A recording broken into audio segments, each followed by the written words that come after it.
உலகம் முழுவதும் பறந்து விரிந்து வாழ்ந்து கொண்டிருக்கின்ற தமிழ் சொந்தங்களுக்கு இது உங்களுடைய ஜோதிட ஆசான் யூடியூப் சேனல் வழியாக உங்களை வரவிருப்பதிலும் சந்திப்பதிலும் மிக்க மகிழ்ச்சி அடைகிறேங்க. இந்த வீடியோ பதிவில் நான் பார்த்து கொண்டு இருப்பது மார்ச் மாத ராசி பலன்கள் 2025ங்க. மேஷம் முதல் மீனம் வரை 12 ராசிக்காரர்களுக்கும் அதில் வரக்கூடிய 27 நட்சத்திரக்காரர்களுக்கும் துல்லியமான கணிப்புடன் இந்த வீடியோ பதிவானது பதிவு உள்ளங்க. இந்த வீடியோ பற்றி நான் பார்க்க இருப்பது கடகராசி அன்பர்கள், அதாவது கால புருஷ தத்துவப்படி நம்ம 12 வீடுகளில் 4வது வீடாகும் சந்திர பகவானை ராசி அதிபதியாக கொண்ட அன்பார்ந்த கடகராசி நேயர்களுக்கு இந்த மார்ச் மாதத்தில் நடக்கின்ற கிரகனுடைய அமைப்பு, கிரகனுடைய சஞ்சாரம், கிரகனுடைய மாற்றத்தினால் ஏற்படுத்திய மாற்றங்கள் என்ன, இதை பற்றி முழுமையாக இந்த வீடியோ பார்க்க இருக்கிறோம். நம்முடைய சேனலுக்கு நீங்கள் புதிய இருந்தால் உங்களுடைய பேரை கமெண்ட் பண்ணிவிட்டு நீங்கள் லைக் பண்ணுறவங்களுக்கு கண்டிப்பாக உங்களுக்கு இலவசமாக ஜாதகம் பார்க்க விடுங்க. இந்த கடகராசியை பொறுத்தவரை பார்க்கும்போது கடகராசி அன்பர்களுக்கும் அதில் வரக்கூடிய 3 நட்சத்திரக்காரர்களுக்கும் துல்லியமான கணிப்புடன் இந்த வீடியோ பதிவில் பார்க்க இருக்கிறோம். இப்போ கடகராசியை பொறுத்தவரையும் கடகராசியில் புனர்பூச நட்சத்திரம் 4ஆம் பாதமும், பூச நட்சத்திரம் 4 பாதங்களும், ஆயுள நட்சத்திரம் 4 பாதங்களும் கடகராசியில் வரக்கூடிய நட்சத்திரமாகும். அன்பார்ந்த கடகராசி நேயர்களுக்கும் அதில் வரக்கூடிய 3 நட்சத்திரக்காரருக்கும் கிரகங்கள் என்ன? அப்போ தைரிய விரிய ஸ்தானத்தில் கேதுங்க. உங்களுடைய 3ஆம் இடத்துல கேது சஞ்சாரம் செய்யறதால் உங்களுக்கு உங்களுடைய உற்றார் உறவினர், உங்களுடைய உடன்பிறப்புகளால் உங்களுக்கு நன்மைகள் ஏற்படும். நன்மைகளும் தீமைகளும் கலந்தவாறே வர இருக்குங்க. ஏன்னா கேது உட்காந்துருக்காரு. கேது என்ன பண்ணுவார்? கெடுப்பாருங்க. அப்போ அஷ்டமஸ்தானத்தில் சூரியன், சந்திரன், சனி என கிரகங்கள் வருது. அஷ்டமஸ்தானம் எப்போ 8ஆம் இடத்துல உங்களுக்கு சூரியன் சந்திரன் வர்றதால கொஞ்சம் பார்த்து வச்சுன்னு நல்லதுங்க. அப்போ உங்களுடைய 8ஆம் இடத்துல உங்களுடைய தாயார் தந்தை பார்ப்பதால் உங்களுடைய உடல்நலம் சற்று அக்கறை செலுத்துவது நல்லதுங்க. உங்களுடைய தாயார் தந்தையில் உடல்நிலையில் சற்று அக்கறை செலுத்துவது நல்லதுங்க. சனியோடைய சேர்ந்திருப்பதாக ரொம்ப கவனமாக இருப்பது நல்லதுங்க. பாக்கிய ஸ்தானத்தில் ராகு, அப்போ 10ஆம் இடத்துல ராகு உட்காரதால உங்களுக்கு அதாவது பாக்கியஸ்தானம்ன்றது உங்கள் ராகுடைய கிரகம். ராகு, சுக்கிரன், புதன். இப்போ லாபஸ்தானத்தில் குருவுடைய 11ஆம் வீட்டில் குருவுடைய பார்வை நல்ல லாபத்தை கொடுக்கும் உங்களுடைய காலகட்டமாக அந்த காலம் உங்களுக்கு இருக்குதுங்க. அடுத்தது அயன சயன போகஸ்தானத்தில் செவ்வாய் என 12ஆம் இடத்துல செவ்வாய் வர இருக்கிறார். கொஞ்சம் கவனமாக இருக்கும் நல்லது. கிரக மாற்றம் பொறுத்த வரைக்கும் 4/3/2025 அன்று சுக்கிர பகவான் வக்கர நிவர்த்தி ஆகிறார். 9/3/2025 அன்று புதன் பகவான் வக்கரம் ஆகிறார். 14/3/2025 அன்று சூரிய பகவான் அஷ்டமஸ்தானத்திலிருந்து பாக்கியஸ்தானத்திற்கு மாறுகிறாங்க. இப்போ 8ஆம் இடத்துல உங்களுக்கு 9ஆம் இடம் அப்படிங்கிறது சொல்லுது. இப்போ 18/3/2025 அன்று வக்கர நிலையில் இருக்கும் புதன் பகவான் பாக்கியஸ்தானத்தில் இருந்து அஷ்டமஸ்தானத்திற்கு மாறுகிறார். அதாவது 9ஆம் இடத்தை விட்டு 8ஆம் இடத்திற்கு மாற இருக்கிறார். 30/3/2025 அன்று புதன் வக்கர நிவர்த்தியாக இருக்கிறார். பலன்கள் பொறுத்து பார்க்குறோம். இப்போ கவலைகளை வெளிக்காட்டாமல் எப்போதும் சிரித்த முகத்துடன் காணப்படும் கடகராசி நேயர்களே, இந்த மாதம் சுரங்கி கிடந்த காரியங்கள் எல்லாம் அனைத்தும் வேகமாக நடைபெற இருக்குதுங்க. எதிர்பார்த்த காரியங்களை வெற்றிகரமாக செய்து முடிக்க கூடுதலாக உழைக்க வேண்டியிருக்கும். வாக்கு நாணயம் உண்டாகும்.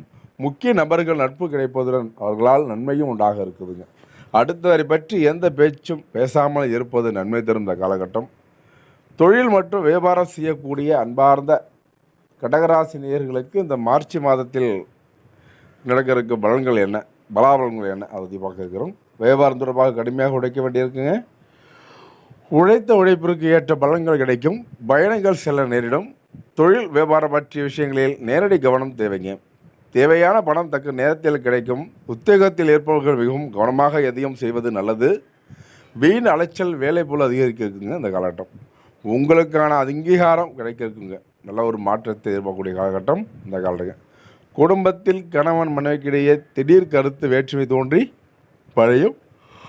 ஆனாலும் குடும்பாதியுடன் வாத சஞ்சாரத்தால் ஒற்றுமை அதிகரிக்க இருக்குதுங்க. பிள்ளைகளுக்காக பாடுபட்டு வேறு இருக்கும். ஒரு நல்ல குறிக்கோளுக்காக புண்ணிய பயணம் செய்ய வேண்டியிருக்கும். ஆடம்பர பொருட்கள், வீட்டிற்கு தேவையான பொருட்களை வாங்குவதன் மூலம் செலவுகள் உண்டாக இருக்குதுங்க இந்த காலகட்டம். பெண்களுக்கு இந்த கடகராசியில் பிறந்த பெண்களுக்கு எப்படிப்பட்ட பலன்கள் மற்றும் பரிகாரத்தை அள்ளித்தர இருக்கிறார். அப்போ பெண்களுக்கு இந்த கடகராசியில் மார்ச் மாதத்தில் நடக்கிற பலன்களை பார்க்கும்போது பெண்களுக்கு கொடுத்த வாக்கை காப்பாற்றும் முயற்சியில் வெற்றி பெற போகிறீங்க. அடுத்தவரை பற்றிய எந்த பேச்சு பேசாமல் இருப்பது நல்லது. கலைத்துறையினர் இந்த கடகராசியில் பிறந்த கலைத்துறையினருக்கு மிகப்பெரிய உதவிகளை செய்து பாராட்டுகளை பெற போகிறீங்க. மேலிடத்திலிருந்து உங்களுக்கு சந்தோஷமான செய்திகள் வந்து சேர இருக்குதுங்க. வெளியூர் பயணம் மேற்கொள்ள போகிறீங்க. அரசியல் துறையின் படிப்படியான வளர்ச்சியை காண போகிறாங்க. வருமானம் நன்றாக இருக்க போகுதுங்க. செலவும் அதிகரிக்கும். தொண்டர்களால் நன்மை அடைய போகிறீங்க. புதிய வாகனங்களை வாங்கும் வாய்ப்பும் கிடைக்க இருக்குதுங்க. வாழ்க்கையில் மேன்மை அடைய கூடுதல் கவனத்துடன் உழைப்பது அவசியம்.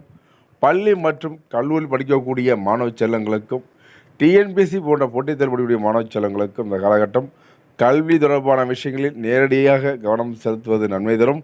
பாடங்களில் அதாவது நீங்கள் படிக்கக்கூடிய பாடங்களில் சந்தேகங்களை உடனுக்குடன் போக்கியுள்ள ஆசிரியருடைய உதவி கிடைக்க இருக்குதுங்க.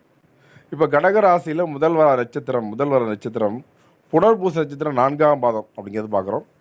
அவங்களுக்கு இந்த மார்ச் மாதத்தில் நடக்க வேண்டிய பலன்கள் என்ன அதை பற்றி பார்க்குறோம். உடல்நல பாதிப்புகளால் அடிக்கடி அவதிப்பட வேண்டிய சூழ்நிலை ஏற்பட இருக்குதுங்க. தேவையற்ற வாக்குவாதங்களை தவிர்ப்பது நல்லது. நல்ல நண்பர்களை தேர்ந்தெடுத்து பழகுவது சிறந்தது. மாணவர்கள் கல்வியில் அதிக ஈடுபாட்டுடன் செயல்பட்டால் மட்டுமே நல்ல மதிப்பெண்களை பெற முடியுங்க. பூசம் நட்சத்திரக்காலுக்கு எதிலும் எதிர்நீச்சல் போட்டு முன்னேற வேண்டியிருக்கும். வீண்படி சொற்கள் உண்டாக இருக்குதுங்க, பார்த்துருங்க. தேவையற்ற இடமாற்றங்களால் அலைச்சல்கள் அதிகரிக்கும். சொகுசு வாழ்விலும் பாதிப்பு ஏற்பட இருக்குதுங்க. ஆனாலும் எதையும் எதிர்கொள்ளும் பலமும் உங்களுக்கு உண்டாக இருக்குதுங்க இந்த மாதம். ஆயில்ய நட்சத்திரக்காரர்களுக்கு இந்த மாதம் எப்படி இருக்க போகிறது? இந்த மார்ச் மாதத்தில் ஆயுள் நட்சத்திரக்காரர்களுக்கு உடல் ஆரோக்கியத்தில் நீங்கள் அதிக கவனம் எடுத்துக்கொள்வது நன்மை தரும். பண வரவுகள் ஏற்ற இறக்கமாக இருக்கக்கூடாதுங்க. எடுக்கும் முயற்சிகளில் எதிர்நீச்சல் போட வேண்டியிருக்கும். தொழில் வியாபாரம் செய்பவர்களுக்கு போட்டிகள் அதிகரிப்பதால் வாய்ப்புகள் கை நழுவுங்க. எந்த ஒரு காரியத்திலும் சிந்தித்து செயல்படுவது நன்மை தர இருக்குதுங்க. இப்போ கடக ராசியில் அதாவது திருமணத்துக்காக காத்து கொண்டிருந்த காலகட்டம் நல்ல வாழ்க்கை துணை கிடைக்கப்பெற்று மன மகிழ்ச்சி அடைய போகிறீங்க. மிக நீண்ட நாட்களாக திருமணம் முடியவில்லையே என்று எங்கிறவங்களும் இந்த காலகட்டம் நல்லா உங்களுக்கு ஏற்றால் போல் உங்களுக்கு வாழ்க்கை துணையும் கிட்டுங்க. அதாவது குழந்தை பாக்கியத்தை காத்து கொண்டிருந்த காலகட்டம் உங்களுக்கு புத்திரபாய் கிடைக்கப்பட்டு மன மகிழ்ச்சி அடைய போகிறீங்க. உங்களுக்கு சந்திராஷ தினம், அதாவது ஒவ்வொரு மாதம் வரக்கூடிய சந்திராஷ தினத்தை மட்டும் ரொம்ப கவனமாக இருப்பது ரொம்ப நல்லதுங்க. இப்போ இந்த மாதம் 26, 27, 28 ஆகிய தேதியில் சந்திராஷ்டம் நிகழ இருப்பதால் ரொம்ப கூடுதல் கவனம் தேவைங்க. அன்றைய தினம் மட்டும் நீங்கள் என்ன பண்ணுங்க, மௌனம் இருப்பது, உங்களுடைய வேலை மற்றும் தொழில் ரொம்ப ஜாக்கிரதையாக இருப்பது, வீண் பேச்சு வீண் அலைச்சல்கள் எல்லாம் வந்து சேர இருக்குதுங்க. அதிர்ஷ்ட தினங்கள் 10, 20, 19, 20, 21 ஆகிய தேதியிலும் அதிர்ஷ்ட தேதி கிழமைகள் சொல்லுடைய ஞாயிறு, திங்கள், வியாழன். நீங்கள் வழிபட வேண்டிய பரிகாரம் கடகராசி என்பர்கள் இந்த மாதத்தில் நீங்கள் வழிபட வேண்டிய பரிகாரத்தை பொறுத்தவரையில் சிவன் கோயிலுக்கு சென்று சிவன் அம்பாளை தெய்வம் ஏற்றி வழிபடுவதும் மன குழப்பத்தை நீக்கும் தெளிவான முடிவு எடுக்க போதும். சிவனாலயம் சென்று சிவனே அப்படின்னு சொல்லி தென்னாவுடைய சிவனே போற்றி எண்ணாட்டவருக்கு விரைவாக போற்றி என்று சொல்லி சிவனை வழிபட்டு வாருங்கள். எல்லா விதத்திலும் நன்மை தரக்கூடிய காலகட்டமாக அந்த காலம் இருக்குங்க. நேர்களை கடகராசி அன்பர்களும் அதில் வரக்கூடிய 3 நட்சத்திரக்காரர்களும் இது வரைக்கும் நீங்கள் பொறுமையாக வீடியோ எடுக்கணும்னு அடுத்தடுத்து நல்லதொரு வீடியோ பற்றி சந்திக்கும் வரை உங்கள் யூடியூப்பில் சப்ஸ்கிரைப் பண்ணுங்கள், ஷேர் பண்ணுங்கள், லைக் பண்ணுங்கள், கமெண்ட் பண்ணுங்கள். தொடர்ந்து இருந்தீர்கள். நன்றி, வணக்கங்க.